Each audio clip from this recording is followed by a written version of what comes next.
The United States had expanded across a continent, but it was no longer united. For decades, a question had divided the nation. What did freedom truly mean? In the North, industry was growing.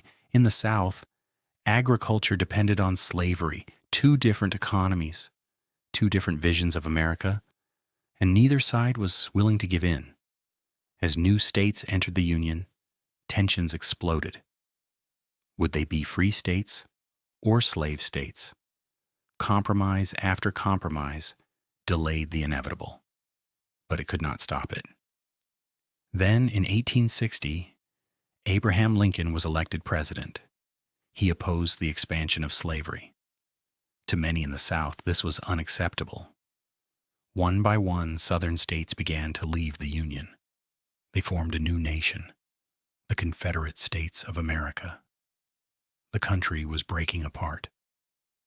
In April 1861, at Fort Sumter, the first shots were fired. The Civil War had begun. Brother against brother, American against American. It became the deadliest conflict in U.S. history. Battles raged across fields, rivers, and cities. Antietam, Gettysburg, Shiloh. Hundreds of thousands lost their lives. But the war was not only about preserving the Union. It was becoming a fight for freedom. In 1863, Lincoln issued the Emancipation Proclamation. It declared that enslaved people in Confederate territories were free.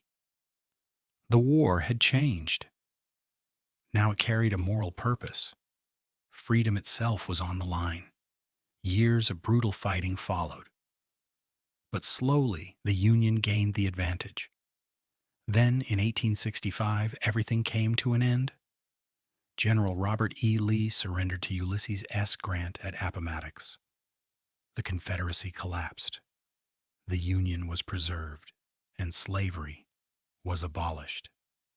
But victory came at a cost. Over 600,000 lives lost, cities destroyed, a nation scarred, and just days after the war ended, Abraham Lincoln was assassinated. The man who had saved the Union would not live to see it rebuilt. The Civil War had answered one question. The United States would remain one nation. But it left another challenge behind. How do you rebuild a divided country?